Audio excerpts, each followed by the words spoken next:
Hello, नमस्कार प्यारे बच्चों। मैं Vijay Bansal, math lecturer, Jakhal block, district Fatehabad से, हरियाणा एजुकेशन डिपार्टमेंट। आज हम अपनी मैथ की क्लास के अंदर कुछ सीखेंगे।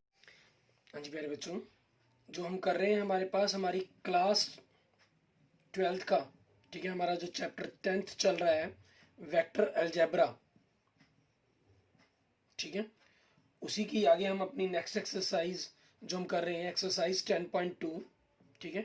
इसके हमने पिछले क्वेश्चंस के अंदर, वीडियो के अंदर अपने पहले 6 एग्जाम्पल तक करके देखे थे। आज जो हम स्टार्ट करेंगे हमारे पास एग्जाम्पल नंबर 7 करेंगे। पिछले लेक्चर्स के अंदर हम इसके सारे बेसिक, ठीक है, जो वेक्टर अलजेब्रा से रिलेटेड, हमारे पास एडिशन से रिलेटेड, ठीक है, और इसके डिस्टेंस फार्मूला से related, direction cosine, direction ratio and direction cosine, ठीक है, इन सभी चीज़ों के बारे में हम अपनी पिछली वीडियो के अंदर देख चुके हैं, समझ चुके हैं। अब उन्हीं पर बेस्ड हम आगे एग्जांपल देखते हैं। हमारे पास एग्जांपल नंबर 7, इसमें हमें क्या कह रहा है, find A vector in the direction of the vector ए, ठीक है। आपको वेक्टर ए दिया गया है इन्होंने, i-2j, ठीक है। जैसे आप जानते हैं i j k हमारे पास हमारे यूनिट डायरेक्शंस वेक्टर हैं along the X axis, Y axis and Z axis, ठीक है। That has a magnitude 7 units. Means आपको एक ऐसा वेक्टर पता करना है जो इसी वेक्टर की डायरेक्शन में हो, लेकिन उसका मैग्नीट्यूड 7 होना चाहिए। तो हम क्या करते हैं, इसकी डायरेक्शन सेम रखनी है, तो हम क्या करते हैं, सबसे पहले इसका यूनिट वेक्टर निकालेंगे। यूनिट वेक्टर के लिए क्या चाहिए हमें, इसका मैग्नीट्यूड चाहिए। आई का कोफिशिएंट क्या है 1, 1 की स्क्वायर, जे का कोफिशिएंट क्या है -2, ठीक है। Components means I, x axis और वाई एक्सिस के कंपोनेंट्स हमारे कोफिशिएंट्स क्या लें, ये कंपोनेंट्स आपके एक्सिस के अलोंग। तो ये इसकी वैल्यू कितनी आ गई, √5। तो यूनिट वेक्टर हमारे पास क्या हो गया, वेक्टर ए को हम उसके मैग्नीट्यूड से डिवाइड कर देंगे, तो 1/√5 आई हमारे पास -2/√5 जे हमारा, ये हमारे पास ए वेक्टर आ गया, यूनिट वेक्टर।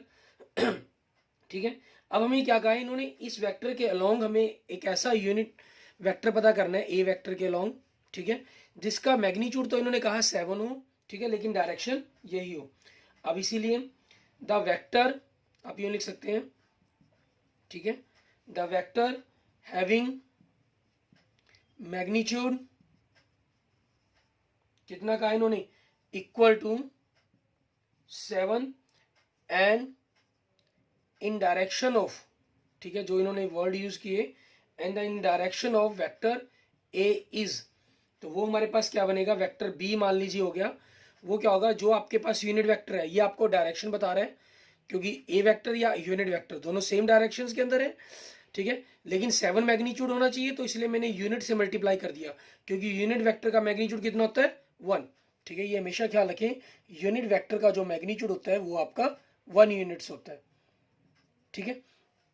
तो 7a मीन्स आप इसको 7 से मल्टीप्लाई कर देंगे, 7√5 -7 टाइम्स मल्टीप्लाई कर दे, 7 2 14 बाई √5 j, ठीक है। ये हमारे पास हमारा वेक्टर आ गया। क्लियर, वो ऐसा वेक्टर जिसका मैग्नीट्यूड तो 7 होगा और जो ए वेक्टर की डायरेक्शंस के अंदर मूव करेगा हमारे पास, ठीक है।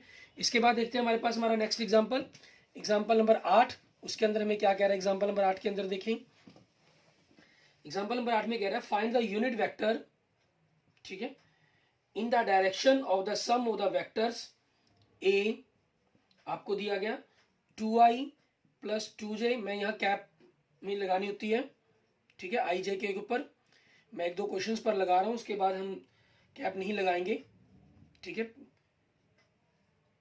2i + j + 3k, एग्जाम के अंदर ये कैप लगानी जरूरी है आपके पास, क्योंकि ये कैप ही शो करती है कि आपका ये यूनिट वेक्टर्स है, ठीक है ना।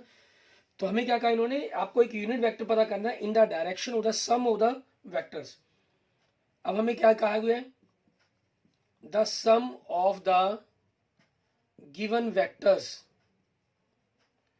इज, मान लीजिए वो वेक्टर सी है हमारे पास, मींस वेक्टर ए और वेक्टर बी का जोड़ हो गया, ठीक है। अब आपके पास आई के अंदर आई कंपोनेंट्स, मतलब एक्स एक्सिस के कंपोनेंट में एक्स एक्सिस कंपोनेंट जुड़ेगा, 2 + 2 4, जे के अंदर जे 2 + 1 3, वाई एक्सिस का कंपोनेंट हो गया, और -5 + 3, तो -2 बन जाएगा -2k, ठीक है, आपके पास ये वेक्टर सी आ गया। अब हमें क्या कहा है इन्होंने, यूनिट वेक्टर निकालने के लिए कहा है। तो यूनिट वेक्टर कैसे निकलेगा, उसके मैग्नीट्यूड पता करना पड़ेगा। मैग्नीट्यूड के लिए आई जे के, इनके जो कंपोनेंट्स हैं 4, 3 एंड -2, ठीक है, इनकी स्क्वायर करके अंडर रूट कर देना है। 16 + 9 + 4, तो हमारे पास कितना आ गया, अंडर 29 आ गया हमारे पास। ठीक है, तो इस प्रकार से आपके पास क्या आ गया, 10 द रिक्वायर्ड, ठीक है, यूनिट वेक्टर इज, ठीक है, 10 द रिक्वायर्ड यूनिट वेक्टर हमारे पास क्या बन जाएगा, सी का यूनिट वेक्टर निकालना है। तो सी वेक्टर को सी वेक्टर के मैग्नीट्यूड से डिवाइड कर देंगे। सी वेक्टर आपके पास ये हो गया 4/√29, ठीक है, +3/√29 -2/√29, ठीक है। इस प्रकार से हमारे पास क्या आ गया, ये यूनिट वेक्टर आ गया जो इन दोनों के जोड़ के इक्वल होगा हमारे पास। ठीक है, नेक्स्ट आगे देखते हैं हमारे पास एग्जांपल नंबर 9। उसमें हमें क्या कह रहा है, एग्जांपल नंबर 9 के अंदर हमें कह रहा है right the direction ratio of the vector A and hence calculate its direction cosine. आपको एग्जांपल नंबर 9 दिया गया, इन्होंने वेक्टर दिया आपको, ठीक है, वेक्टर ए दिया है हमें i + j - 2k, ठीक है, ये वेक्टर दिया गया। हमें इसके डायरेक्शन रेशियो पूछे गए हैं। जो डायरेक्शन रेशियो हमारे पास होंगे, डायरेक्शन रेशियो, ठीक है, जो हमारे पास इस वेक्टर के कंपोनेंट्स ए बी सी की वैल्यू बनेगी वही हमारे पास हमारे डायरेक्शन रेशियो हो जाएंगे। तो वो क्या हो गए, 1 कंपोनेंट्स 1 1 -2, ठीक है, ये हमारे डायरेक्शन रेशियो हो गए। अब हमें क्या निकालना है, डायरेक्शन कोसाइन निकालने हैं। तो हमें क्या करना होगा, ए वेक्टर का मैग्नीट्यूड चाहिए हमें, ठीक है, या आप अगर इसको मान लीजिए हमारे पास आर वेक्टर मान के चलते हैं तो उसके मैग्नीट्यूड से डिवाइड करना है, सिंपल। ठीक है, आर के रूप में हमने पढ़ा था फार्मूले को, -2 की होल स्क्वायर। तो आपके पास 1 + 1 + 4, तो कितना आ गया, √6 आ गया हमारे पास। ठीक है, तो हमारे पास हमें डायरेक्शन कोसाइन चाहिए, एल। एल क्या हो जाएगा हमारे पास, A/, वेक्टर ए का मैग्नीट्यूड, ठीक है, मीन्स ए बी सी यहाँ पर क्या चीज़ है, A1, बी कितना है आपका 1 एंड सी कितना है -2, क्योंकि आपके जो डायरेक्शन रेशियो है वो ए बी सी इस प्रकार की फॉर्म के अंदर रहते हैं हमारे पास। सिंपल वेक्टर के अंदर आपके पास अगर सिंगल वेक्टर है, अगर डबल वेक्टर हो तो उनका जो डिफरेंस है वो हमारे पास बनता है। कैसे मैं आपको बताता हूँ। तो यहाँ से ए देखिए कितना आपका 1/√6 एंड एम निकालेंगे, B/, वेक्टर ए का magnitude means 1/√6 and n/c/ vector A का मैग्नीट्यूड, ठीक है, मीन्स -2/√6, ठीक है। इट मीन्स हमारे जो डायरेक्शन कोसाइंस हो गए, direction cosine L, M and N, तो वो क्या बन जाएंगे, 1/√6 1/√6 -2/√6, ठीक है, ये हमारे पास हमारे डायरेक्शन कोसाइन बन जाएंगे। अच्छा, मान लीजिए अगर आपके पास 2 पॉइंट्स हों, या मान लीजिए 2 वेक्टर्स दिए गए हों या 2 पॉइंट्स दिए गए हों, मान लीजिए, ठीक है, ए पॉइंट अगर आपके पास जिसके coordinate x1 y1 and z1 है और बी पॉइंट है x2 y2 एंड z2 है, ठीक है, तो इसके direction ratio of A B क्या बनेंगे आपके पास, मीन्स ए बी क्या है, तो position vector of B minus position vector of A, means x2 - x1 y2 - y1 z2 - z1, क्योंकि यही इस प्रकार से आपके पास ए बी वेक्टर मिलेगा आपको, ठीक है, और उनके डिफरेंसेस को अपने डायरेक्शन रेशियो के अंदर लिख दिया बिना कंपोनेंट्स, हमारी जो यूनिट वेक्टर है आई जे के बिना, और इनको इनके मैग्नीट्यूड से डिवाइड कर देंगे तो हमारे डायरेक्शन कोसाइन बन जाएंगे। क्लियर। आगे देखते हैं हमारे पास किस चीज़ पर हमें कहा गया, आगे कह रहा है वेक्टर ज्वाइनिंग 2 पॉइंट्स, ठीक है, आपके कोई 2 पॉइंट्स जैसे ज्वाइन करते हैं, जैसे मैंने आपको जनरल में बताया, तो हमारे पास अगर हमें उनका डिस्टेंस निकालनी हो, मान लीजिए यही ए बी की डिस्टेंस निकालनी है, तो आपके पास वही डिस्टेंस फार्मूले की तरह ही होगा, ये x2 - x1 की होल स्क्वायर, y2 - y1 की होल स्क्वायर, z2 - z1 की होल स्क्वायर। मीन्स ये क्या हो गया, अगर ए बी वैक्टर है तो आपके पास वेक्टर का मैग्नीट्यूड मीन्स ए बी की फॉर्म में हो गया हमारे पास ये, ठीक है। और अगर आपके पास आप ए बी वैक्टर को उसके मैग्नीट्यूड से डिवाइड कर देंगे, ठीक है, तो आपके पास जो ये रिजल्ट मिलेगा हम इसको क्या कह लेते हैं, ए बी का यूनिट वेक्टर क्या लेते हैं, और एक्चुअल में है क्या चीज़ होगा ये आपके पास एल लाइन, ठीक है, एम जे + एन के, ठीक है, ये चीज़ हमें मिलती है इसके अंदर। अब इसी चीज़ पर बेस्ड आपके पास देख सकते हैं एग्जाम्पल नंबर 10 में देखें, find the vector joining the points P and Q directed from P to Q. P point क्या दिया इन्होंने, 2 3 एंड 0, मीन्स अब कंपोनेंट्स की जगह पॉइंट्स फॉर्म में दे दिया गया, सिंपल और कुछ नहीं है। एंड क्यू पॉइंट्स क्या दिया गया, -1 -2 एंड -4। आपको क्या कहा इन्होंने, डायरेक्टर मीन्स कहाँ डायरेक्ट करता है ये, फ्रॉम पी टू क्यू, ठीक है। इट मीन्स हमें पी क्यू वेक्टर निकालने के लिए कहा गया, तो हम क्या करेंगे, position vector of Q minus position vector of P. It means -1 -2 plus -2 -3 plus -4 -0, ठीक है। It means -3i -5j -4k, ठीक है। ये हमारे पास हमारे यूनिट वेक्टर्स आ जाएंगे। क्लियर, आई जे के आप जानते हैं आपके यूनिट वेक्टर्स है, X axis along Y axis and along Z axis हमारे पास, ठीक है। उसके बाद आपने डिस्टेंस फॉर्मूला पढ़ा आगे, क्योंकि आप 9th में 10th में 11th में, ठीक है, सेक्शन फॉर्मूले के बारे में पढ़ चुके हैं, तो उसी सेक्शन फॉर्मूले को हम वेक्टर फॉर्म के अंदर पढ़ेंगे।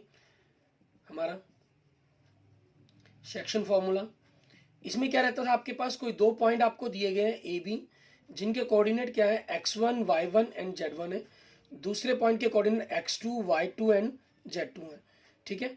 आपके पास कोई p पॉइंट है बीच में मान लीजिए, या r पॉइंट मान लीजिए, कोई जनरल मान लेते हैं, ठीक है, जो इसको m/n के अंदर डिवाइड करता है, ठीक है। तो अब हमारे पास क्या है, वहां आपको इनके जो कोऑर्डिनेट x y z, ठीक है, इनके बारे में निकालना आपको सीख चुके हैं आप। 2 डायमेंशंस के अंदर आपने 10th में पढ़ा, और 3 डायमेंशन के साथ सेम चीज सेम बातें, ठीक है, आपने 11th क्लास के अंदर पढ़ी है।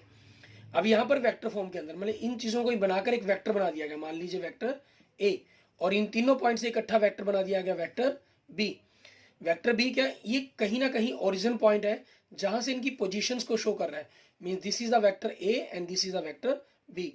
आप यहां से वेक्टर आर निकालना चाहते हैं, ठीक है, तो आर वेक्टर कैसे निकलेगा आपके पास, आपको इधर मल्टीप्लाई करेंगे, m vector b plus n vector a upon m plus n, ठीक है। इसमें आपके पास तीनों के तीनों पोजीशंस, ठीक है, इकट्ठी आपके पास बन जाती हैं। क्लियर, ये आपके पास है क्या, इंटरनल डिवीजन, ठीक है। अगर यही आपके पास एक्सटर्नल डिवीजन होगी, एक्सटर्नल डिवीजन हो जाए, ठीक है, तो आपको क्लियर ही है, तो वेक्टर आर क्या बन जाएगा आपके पास, m vector b minus n vector a upon m minus n, ठीक है। और अगर आपके पास ये मिड पॉइंट हो तो क्या हो जाएगा, क्योंकि रेशियो आपके पास, ठीक है, मिड पॉइंट के अंदर क्या हो जाएगी, m/n आपके पास 1/1 बन गई, तो आपका वेक्टर r क्या बन जाएगा, दोनों वेक्टर्स का जोड़ प्लस 2। जब मिड पॉइंट होगा तो वो इंटरनल डिवीजन ही होगी, क्योंकि मिड पॉइंट की हम बात कर रहे हैं, ठीक है। क्लियर, इस तरीके से हमारा ये बन जाता है। आगे देखते हैं हम इसी चीजों पर बेस्ड हमारे क्वेश्चंस एग्जांपल्स कुछ, ठीक है। पहले एग्जांपल देखें, एग्जांपल नंबर 11, उसमें हमें क्या क्या करने के लिए, ये एग्जांपल नंबर 11 में देखें, हमें कह रहा है कि अंदर consider 2 points P and Q with position vectors OP, ठीक है। आपको पोजीशन वेक्टर क्या दिया इन्होंने, OP, 3a vector minus 2b vector and O Q, आपको वेक्टर दिया गया vector a plus vector b। आपने दो कोई पॉइंट कंसीडर कर रही है इस पोजीशन के साथ। Find the position vector of r आपको पता करना है, मींस p पॉइंट और q पॉइंट आपके पास, ये o पॉइंट हो गया, तो ये आपका OP वेक्टर है, ये आपका OQ वेक्टर है। ये पॉइंट r आपको पता करना है, ठीक है। और इसकी जो रेशो है, इंटरनली और एक्सटर्नली की बात कर रहे हैं, 2:1 दी गई है। एक्सटर्नली में ये इंटरनली है, ठीक है, और एक्सटर्नली में क्या होगी, यही चीज सेम आपके पास इस टाइप के अंदर आ जाएगी, मींस P यहां पॉइंट हो गया, Q ये हो गया आपके पास, ठीक है, जो R पॉइंट है वो बाहर की तरफ चला गया, तो ये रेशो आपकी 2 हो जाएगी। सॉरी, मान लीजिए P पॉइंट से हम मान लेते हैं, ठीक है, इसको P पॉइंट है, ये 2 रेशो हो जाएगा आपके पास यहां से, और ये रेशो आपकी 1 होगी, मतलब ठीक है, बाहर की तरफ है तो आप इसको यूं भी कह सकते हैं, ये P हो गया, ये Q पॉइंट हो गया, क्योंकि दूर वाले पॉइंट को लेना अपने, ये 2 रेशो, ये 1 रेशो होगी, तो थोड़ा सा समझने में भी कंफ्यूजन नहीं होगी कि ऐसे कैसे दूर की डिस्टेंस कम होगी। ठीक है ना, उस प्रोसीजर में कोई फर्क नहीं है, कोई इससे दिक्कत नहीं आई, हमें करना उसी स्टेप तरीके से ही है।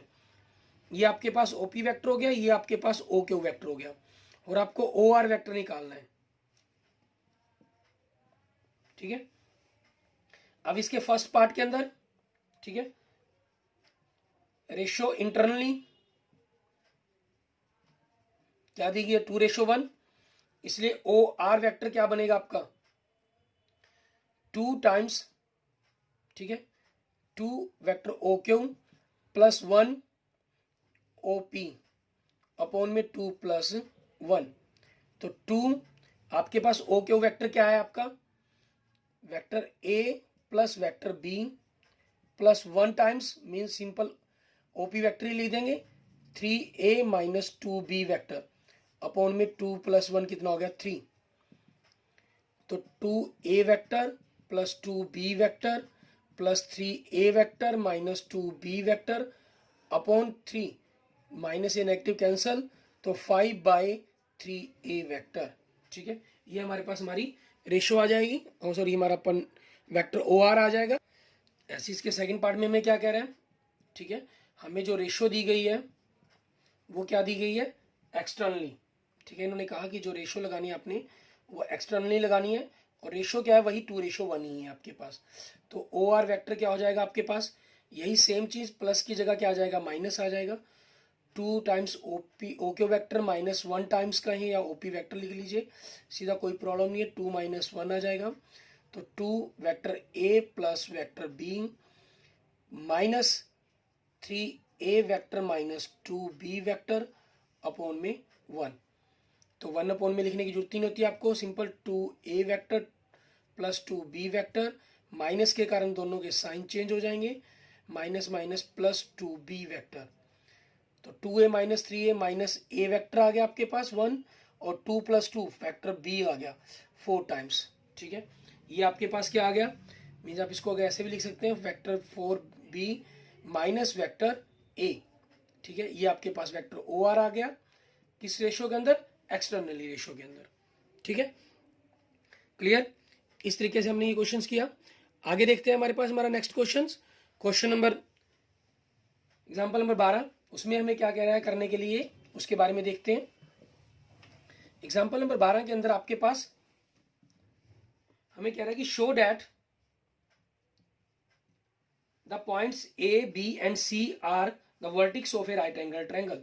ठीक है, A पॉइंट दे दिया गया आपको 2I minus J plus K, and B vector दे दिया गया I minus 3J minus 5K, and vector point C means 3I minus 4J minus 4K। ठीक है, इट मीन्स आपके पास A पॉइंट मतलब OA वेक्टर दिया गया, पोजीशन वेक्टर है आपके पास A। ठीक है, अब हमें इसको राइट एंगल प्रूफ करना है। राइट एंगल के लिए अभी तक हमारे पास, ठीक है, डिस्टेंस जैसे हमने 10th में पढ़ा है, 11th में पढ़ा है, वही सेम चीजें यहाँ पर भी हैं, और कुछ एडिशन चीजें भी हम पढ़ेंगे। जैसे वेक्टर प्रोडक्शन है तो इनकी डॉट प्रोडक्ट और क्रॉस प्रोडक्ट, ठीक है, दो वेक्टर्स की आपने डॉट प्रोडक्ट करें और उनके क्रॉस प्रोडक्ट करें, तो उसके अंदर किस प्रकार से आप शो कर सकते हैं कि वो वेक्टर आपस में परपेंडिकुलर है या नहीं है। ठीक है, तो वो चीज़ें भी हम कर सकते हैं, लेकिन उन चीज़ों में सभी चीज़ें करने के लिए आपके पास, क्योंकि एक ट्रायंगल के 3 वर्टेक्स बने हैं, ये मान लेता हूँ मैं ABC इस प्रकार से। ठीक है, ये आपके पास ABC पॉइंट है, मीन्स ये वेक्टर है OA, ओरिजिन से इसकी पोजीशन, ये वेक्टर OB है, ये वेक्टर OC है आपके पास। तो आपको क्या चाहिए, सबसे पहले ये चाहिए साइड्स, तो आप यहां पर क्या करेंगे, AB वेक्टर ज्ञात करेंगे, means position vector of B minus position vector of A। अब या आप यहां से भी कह सकते हैं OB vector minus OA vector. ठीक है, या डायरेक्ट आप घटाकर भी लिखना चाहे तो डायरेक्ट घटाकर भी लिख सकते हैं, कोई प्रॉब्लम नहीं है आपके पास। तो 1 जैसे 1 minus 2 plus minus 3 minus minus plus 1 plus minus 5 minus 1K तो -1i -2j -6k, ठीक है, ये चीज़ आ जाएगी आपके पास। उसके बाद ऐसे ही आप BC वेक्टर निकालेंगे, ठीक है, means vector OC minus vector OB, आप डायरेक्ट घटाकर भी लिख सकते हैं यहाँ पर। 3 - 1 2i -4 -3 माइनस में प्लस हो गया तो -j -4 ये प्लस का हो गया तो प्लस k, ठीक है, ये आपके पास BC वेक्टर आ गया। ऐसे ही आप CA वेक्टर निकालेंगे तो क्या हो गया आपके पास, position vector of OA minus position vector of C, ठीक है, तो 2 - 3 -i -j minus minus plus हो जाएगा तो +3j, ठीक है, प्लस k है तो माइनस प्लस हो जाएगा तो +5k, ठीक है। अब आपके पास ये तीनों आए तो हमारे पास, क्योंकि अभी तक हम क्या जानते हैं, हमारे पास टेक्निक क्या है इस चीज़ों को सॉल्व करने की, डिस्टेंस फार्मूला पता करने की, सिर्फ एक ही मेथड है हमारे पास, डिस्टेंस फार्मूला, ठीक है। जैसे मैंने आपको कहा डॉट क्रॉस प्रोडक्ट भी है या हो रूल भी लग सकते हैं, लेकिन उनके बारे में अभी हमने वेक्टर के अंदर स्टडी नहीं किया। हाँ, एग्जाम के अंदर आपकी चॉइस है, यही क्वेश्चन मान लीजिए आपको एग्जाम में आता है, आप अपनी चॉइस से कोई मर्जी मेथड लगा कर आ सकते हैं वहां पर, लेकिन यहां हम क्या करेंगे, यही डिस्टेंस फार्मूला भी लगा रहे हैं, सिखा रहा हूं मैं आपको। तो इन्हीं के अकॉर्डिंग -1 की स्क्वायर, इनके कंपोनेंट्स 1 आ जाएगा, प्लस -2 का स्क्वायर 4 -6 की स्क्वायर 36, तो कितना हो गया हमारे पास, √41, ठीक है। ऐसे ही आप BC का मैग्नीट्यूड निकालते हैं, 2 4 -1 का 1 हो जाएगा, 1 का 1, तो कितना आ गया, √6। ऐसे ही आप CA का निकालते हैं, ठीक है, -1 का 1, 3 का 9 एंड 5 का 25, तो इनको आपने ऐड किया √35। अब इन दोनों का जोड़ 35 + 6 41 के बराबर है। इट मीन्स AB मैग्नीट्यूड का जो स्क्वायर है मीन्स √41 की स्क्वायर 41, इसको आप 6 + 35 कह सकते हैं, ठीक है। इट मीन्स ये BC मैग्नीट्यूड और CA के मैग्नीट्यूड की पावर 2 के इक्वल है, ठीक है, पावर 2 प्लस के इक्वल है हमारे पास। इट मीन्स आपके पास क्या हुआ, hence the triangle is a right angled triangle, ठीक है, मतलब ये हमारे पास जो ट्रायंगल है वो आपकी एक राइट एंगल ट्रायंगल बनती है हमारे पास, ठीक है। अच्छा, आप उसी से पहले मान लो आप चेक करना चाहें कि क्या वास्तव में ये ट्रायंगल्स हमारी हैं, उसके लिए क्या था कि तीनों का जोड़ 0 के इक्वल होना चाहिए। -1 2 -1 0 हो जाएगा आई जे, -2 -1 -3 +3 0, -6 +1 +5 +6 हो गया, -6 0, मीन्स तीनों वेक्टर्स का जोड़ आपका 0 भी बनता है। तो आप राइट एंगल ट्रायंगल से पहले अगर ट्रायंगल को ही चेक करना चाहते हैं कि क्या ये ट्रायंगल है या नहीं है, तो वो आप वो भी चेक कर सकते हैं, ठीक है। इस तरीके से हमारे पास ये हमारे एग्जांपल्स कवर हो जाते हैं। आज हम एक्सरसाइज के कुछ क्वेश्चन भी स्टार्ट करते हैं, ठीक है, कुछ क्वेश्चंस करते हैं और बाकी कुछ क्वेश्चंस आप एक्सरसाइज के आप कंप्लीट करेंगे, और अदरवाइज मेरे नेक्स्ट लेक्चर के अंदर आपको बाकी जो क्वेश्चंस है, ठीक है, वो मिल भी जाएंगे। हमारे पास देखिए, जैसे पहला ही क्वेश्चन देखिए हम एक्सरसाइज 10.2 का, ठीक है, हमारे पास जो हमारी 10.2 एक्सरसाइज है, इसका हम पहला क्वेश्चन देखते हैं। इसमें क्या रहा है, compute the magnitude of the following vectors, ठीक है, आपको वेक्टर ए दिया गया है I + J + K, ठीक है, आपको इसका मैग्नीट्यूड कंप्यूट करने के लिए कहा गया, तो मैग्नीट्यूड कंप्यूट कर दें। इनके जो कंपोनेंट्स हैं, ठीक है, उनकी पावर 2 कर दिया गया और उनका जोड़, तो 1 + 1 + 1 √3 आ गया। ऐसी वेक्टर बी दिया गया आपको, ठीक है, 2i - 7j - 3k, तो वेक्टर बी था ये, तो वेक्टर बी का मैग्नीट्यूड आपके पास क्या हो जाएगा, इनके कंपोनेंट्स क्या है, 2 -7 एंड -3, उनकी पावर 2 कर देंगे, 4 + 49 + 9, तो आपके पास कितना हो गया, 58 + 4 √62 आ गया आपके पास वैल्यू, ठीक है। उसके बाद नेक्स्ट देखते हैं, हमारे पास वेक्टर सी क्या दे रहा है हमें, 1/√2 √3 प्लस 1/√3j माइनस 1/√3k। ठीक है, मैं यहाँ आई जे के ऊपर कैप नहीं लगा रहा, लेकिन आपको ख्याल रखना है कि कैप जरूर लगानी है आपको। ठीक है ना, इनका मैग्नीट्यूड मीन इनके जो कंपोनेंट्स हैं उनकी पावर 2 करके हम उनको जोड़ देंगे। ठीक है, तो जोड़ा तो 1/3 प्लस 1/3 प्लस 1/3 कितना आ गया, 3/3 आ गया, तो 1 और क्या आंसर आ गया आपके पास 1। ठीक है, आप इसको यूनिट भी लिख सकते हैं क्योंकि ये मैग्नीट्यूड है। ठीक है, 1 यूनिट। क्लियर। उसके बाद देखते हैं हमारे पास नेक्स्ट सेकंड एग्जांपल के अंदर, सेकंड क्वेश्चन के अंदर हमें क्या कह रहा है। अब देखिए सेकंड थर्ड क्वेश्चन के अंदर क्या कह रहा है, सेकंड में कह रहा है right 2 different vectors having same magnitude, and third में कह रहा है right 2 different vectors having same directions. Means इसमें डायरेक्शन सेम रखने के लिए कह रहा है, उसमें आपके पास हमें सेम मैग्नीट्यूड रखने के लिए कह रहा है। सेकंड क्वेश्चन में सेम मैग्नीट्यूड रखना है। जैसे मान लीजिए आप कोई भी वेक्टर रख लेते हैं, ठीक है, तो सेम मैग्नीट्यूड रखना है। मान इसके जो एग्जांपल्स हैं, ठीक है, वो infinite many number of possible answer है इसके। आप कुछ भी लीजिए, मैंने 2 3 के साथ लिखा, तो वेक्टर वी, क्योंकि यहाँ मुझे सेम मैग्नीट्यूड सेम रखना है, तो इन्हीं डिजिट को मैं आगे पीछे प्लस माइनस के साथ घुमा सकता हूँ। जैसे मान लीजिए 3i माइनस 4j, ठीक है, प्लस 2k। क्यों, क्योंकि ताकि इनका जब मैं स्क्वायर करके अंडर रूट करूं तो आपके पास सेम वैल्यू आए। ठीक है, ये ऐसे कोई भी आप एग्जांपल लिखना चाहे लिख सकते हैं हमारे पास। ठीक है, उसके बाद आपके पास थर्ड क्वेश्चन में क्या कहा इन्होंने, हमें 2 ऐसे डिफरेंट वेक्टर लिखने हैं जिनकी सेम डायरेक्शन हो। सेम डायरेक्शन में हम क्या करेंगे, जैसे मान लीजिए आपने ए वेक्टर माना 2i plus 3j plus 4k, आप इसी वेक्टर का 2 टाइम्स 1 टाइम्स या 3 टाइम्स लिख दीजिए। ठीक है, क्योंकि सेम डायरेक्शन में आपको लिखना है, सिर्फ मैग्नीट्यूड का फर्क होगा उसका, 2 टाइम्स मान लीजिए लिख दिया आपने। ठीक है, क्योंकि प्लस माइनस का साइन भी अगर आप चेंज कर देंगे, ठीक है, तो ये पॉइंट्स कहीं और के कहीं और पहुंच जाएंगे हमारे पास। अब हमने पूरे वेक्टर्स को ही 2 टाइम्स कर दिया, तो वो सेम साइंस के अंदर ही आपके पास होगी। क्लियर, इस तरीके से उनकी डायरेक्शंस आपकी सेम हो जाएगी।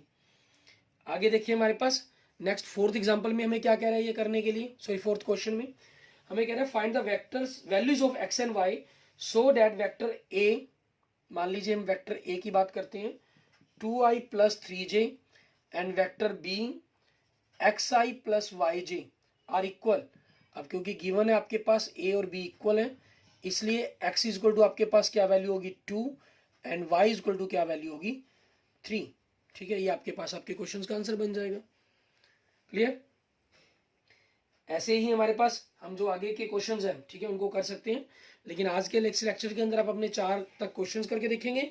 ठीक है, और एग्जांपल्स करके देखेंगे 12 तक, और सारी बेसिक वैल्यूज है, वीडियोज हैं, ठीक है, नॉलेज है, उन सभी को अपना रीड आउट करेंगे, पढ़ेंगे, ताकि आपके पास कंसेप्चुअल पूरे पॉइंट्स क्लियर हो।